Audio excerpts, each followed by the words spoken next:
नमस्कार. आपल्या स्वयंपाकघरात आपल्या सर्वांचं स्वागत आहे. मी आणलाय गावावरून काशी भोपळा. केवढा मोठा हा भोपळा आहे. आता हा मी चिरून घेते.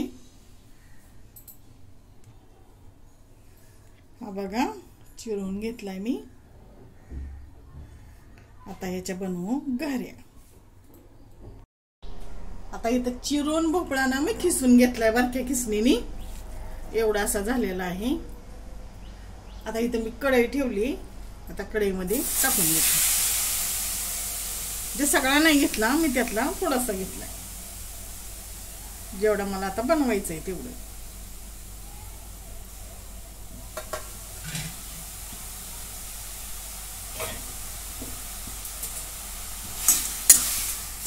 आता याला जरा परतून घे. बारक्या खिसणीने खिसून घेतलाय म्हणजे बारीक बारीक झालंय ना, म्हणजे शिजवण पण पटकन.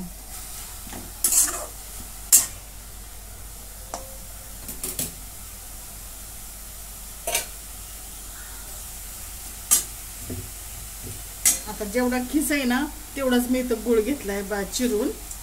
आता आपण टाकून घेते.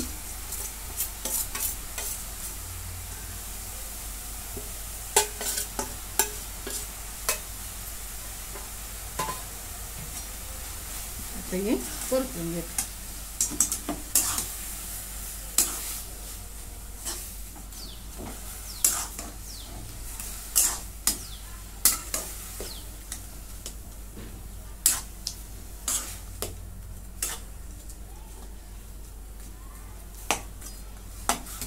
आता हे शिजवून घेऊ.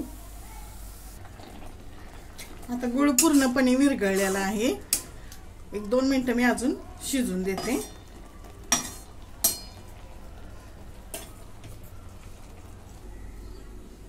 झाकण ठेवून मी 2 मिनिटं शिजवून घेतलंय. आता छानपैकी शिजून झालंय. असं ट्रान्सफर दिसतोय का भोपळा. आता गॅस बंद करून घेते आणि आता ही थंड होऊन देते. थंड होऊन देऊ असंच. आता हे थंड झालेलं आहे. मी परातीमध्ये काढून घेतलंय. आता याच्यात थोडासा रवा टाकून घेणार. जाड रवा आहे. थोडी साखर मध्ये बारीक केलेली वेलची पावडर आणि गव्हाचं पीठ.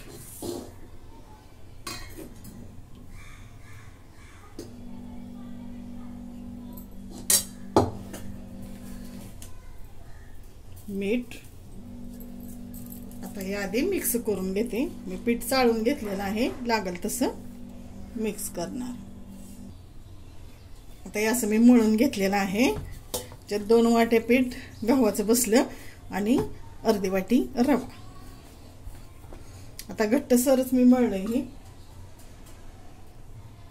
त्याला थोडंसं तेल लावून घेते.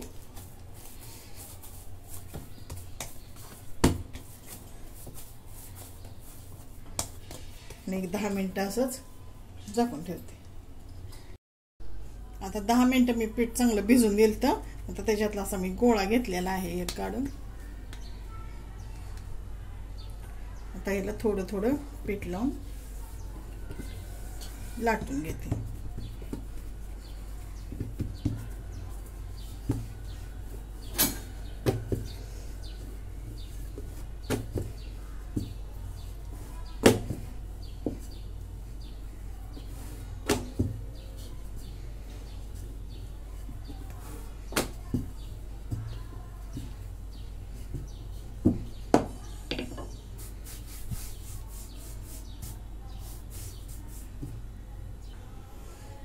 आता इथं लाटून घेतले मी. जास्त जाड पण नाही आणि जास्त पातळ पण नाही.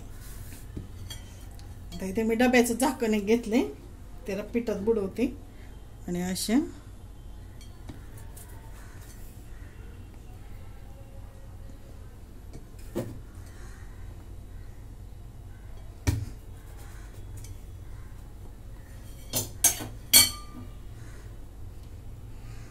आता अशा सर्व लाटून घेते.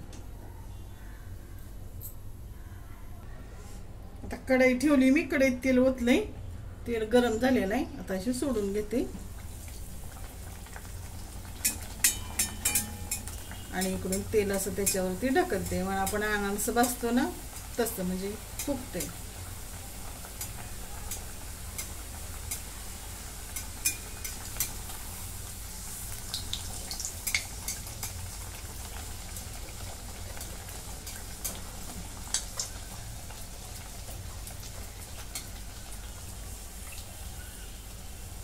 कशी फुगली.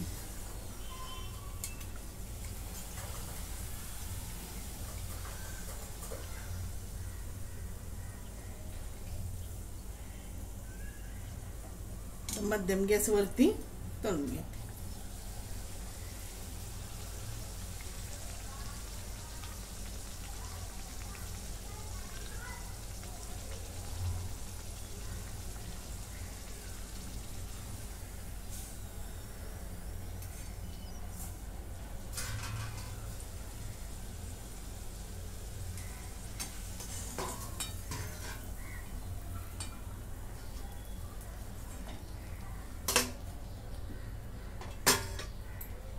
आता अशी दुसरी पण सोडून घेते.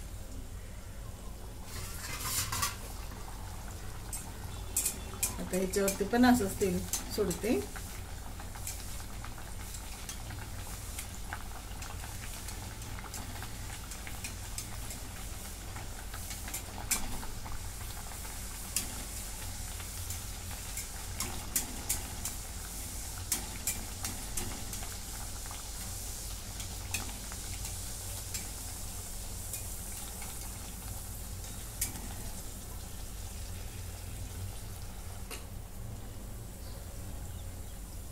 आता अशा सर्व तळून घेते.